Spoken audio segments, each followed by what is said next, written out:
I'm on a night walk in Heidelberg, Germany. I'm here for a wedding. I just had the best schnitzel of my life. Okay, it's called Schnitzelbank. If you come to Heidelberg, Germany, it's about an hour from Frankfurt. It's like 3 hours from Munich. That redefines schnitzel, so let's just start there. But anyway, that's not why I was making the video.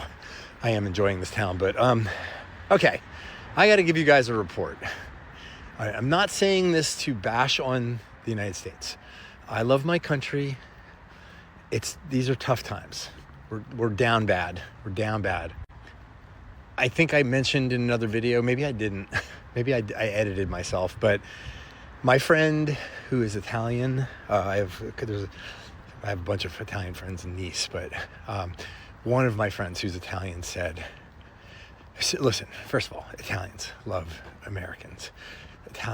Italy loves America. They always have. They've been very favorable. That's been a consistent, not even a question thing. But I go to dinner on my last night in Nice with one of my friends, and this is not harshing on her at all, because I listen, I trust what she says, I respect her opinion. She's like, Sean, she goes, we love you, but we're done. We are done with the U.S. until this administration's out.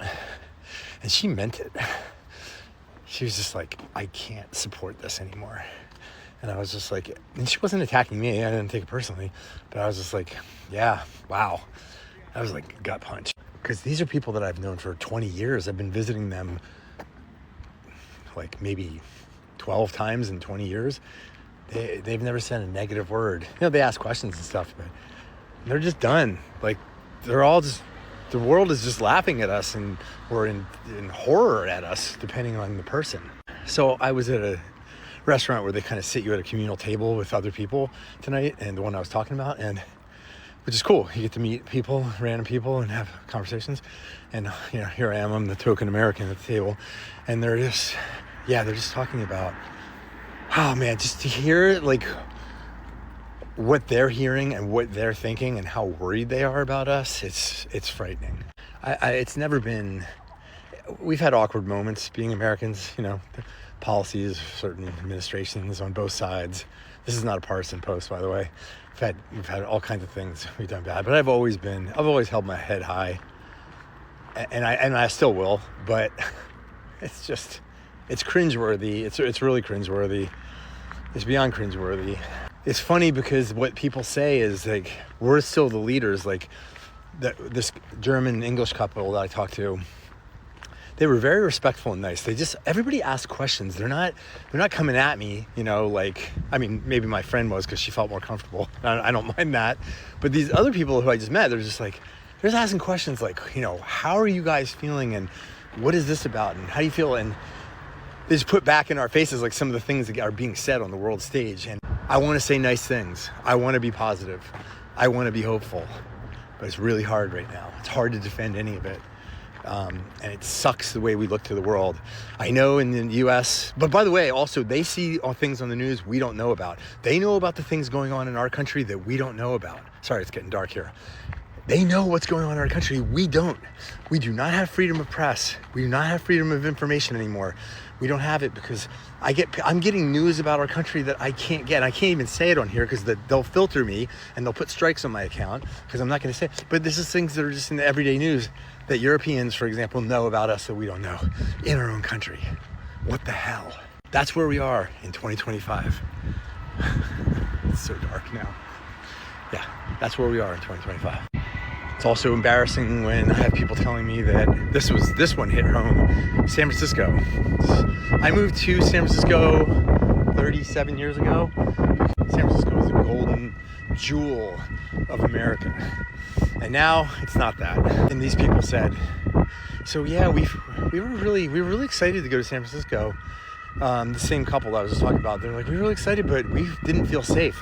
They said nice things about Santa Barbara and some Orange County, but they said San Francisco, they're we were scared. There were druggies in the street and needles, and we did not feel safe a block from our hotel. And I was like, yeah, I know. We don't go to San Francisco anymore. We used to go every month. make a trip down to San Francisco, do an overnight thing, go out to the clubs or whatever when we were younger, or just go down for a nice couple getaway weekend. Won't do it anymore. Won't do it. So San Francisco people, don't come at me. I mean, if you're a city dweller and you love the city, God bless you. I'm so glad you do. But maybe you didn't see it 37 years ago like I did, and have seen what it's degraded into. But not to pick on San Francisco too much here, but just saying, like, hearing that kind of stuff, hearing about how horrible the food treats them when they're there, and how they get sick off of our food, and how there's needles in the streets, and like, that isn't happening here.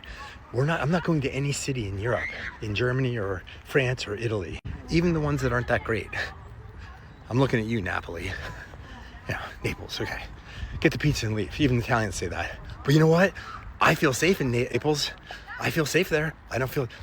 These guys don't feel safe in the first world country of the United States, in San Francisco. And these are not fearful people. They've traveled all over the world. They've traveled to Namibia. They feel safer in Namibia than they do in freaking San Francisco.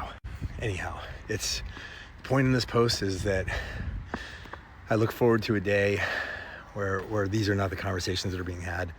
And people are excited to come to our country again, and people feel safe there, and people feel they don't get sick off the food, and our leader isn't poorly representing us and making us the laughingstock of the entire world.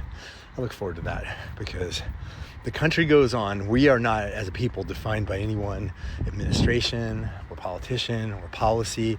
However, it does reflect us, and we need to stand up as people and define our own identity and say who we're going to be.